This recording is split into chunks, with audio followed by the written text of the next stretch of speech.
Ever wondered what makes a place so captivating you never want to leave? Inspired by Ruskin Bond's stories, I decided to explore this gem myself. This holy weekend, I ventured into a place where time slows down and the mountains whisper their secrets. Welcome to Landor.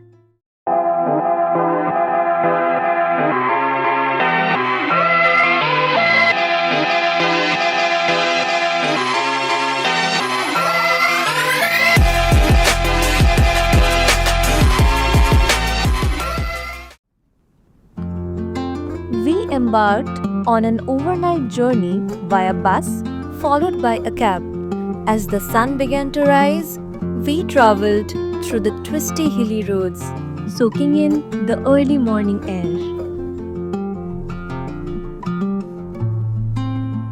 We booked this rustic property, 9 Bows, just 20 meters from Ruskin Bond's home. Check out the interiors of the property on my Instagram highlights. Find the link to my Instagram account below. After resting up, we took a stroll and ended up at Char Dukan, which, as suggested by its name, is literally 4 shops. We grabbed a delicious brunch at the heart of Landor Cafe. We tried their tomato basil soup, which was average, but the pepperoni cheese pizza, it was to die for. We washed it down with a latte and some cold coffee, making it the perfect brunch.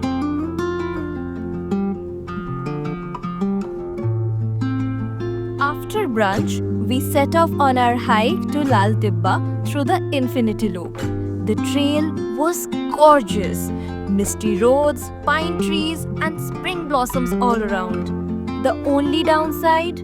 The traffic jams caused by heavy vehicles on narrow paths. So, here's a tip. Please don't bring personal vehicles to Landor unless you are traveling with senior citizens. The trails are super walkable and it's best enjoyed on foot. When we reached Lal Tibba, it felt like an anticlimax. Just a cafe with a viewing instrument for distant mountains. Honestly, the hike was the highlight. It reminded me of the saying, "Safar khoobsurat hai manzil se bhi." The journey was far more beautiful than the destination. As we hiked downhill, the trail led us to the Kellogg's Memorial Church, once a language school where the British learned the Indian languages. From there, we made our way to the iconic Landor Bakehouse. Now, if you're planning to go, be prepared to wait. There's a separate waiting list for dine-in and takeaway, and it is always packed. I put my name down for a table and decided to explore the nearby Sisters Bazaar and Prakash. After about 45 minutes, we finally got a seat. And let me tell you, sabar ka phal meetha hota hai. Landor Bakehouse lives up to the hype. The cozy vibe, the smell of fresh confectionery, rustic antiques, it was exactly the calm I needed. We ordered a rose almond cake, blueberry raspberry muffin, cappuccino, latte, and a cheese garlic croissant. I spent the next few hours sipping coffee, indulging in the delicacies, and getting lost in my book. Pure bliss.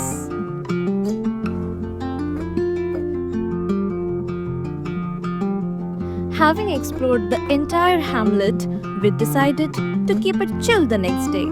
A stroll down the streets led us to the Rockby Manor, an 180-year-old British property turned hotel and cafe.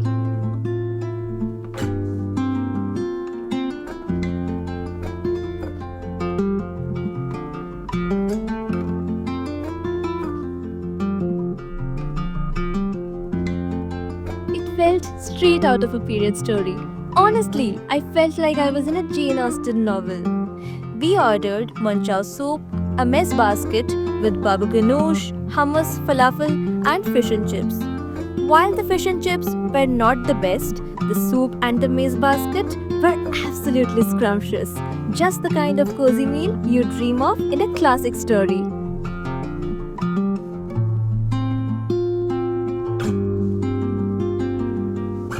Even though we were stopped from cafe hopping, we could not resist making one last stop at Doma's for dinner. The moment we stepped in, we were transported to a world where Tibetan charm met old nostalgic film vibes. The vibrant prayer flags, vintage wooden beams, and intricate carvings created an energetic atmosphere that made the place feel alive.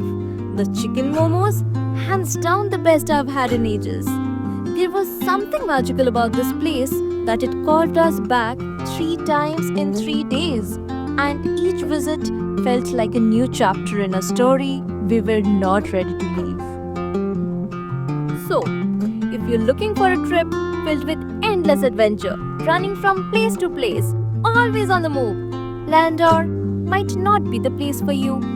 But if you're craving for a place to hit the pause button, where you can savor every bite at the same 3 cafes, catch up on your reading, and stroll down paths that feel straight out of a Ruskin Bond story, then Landor is exactly where you need to be.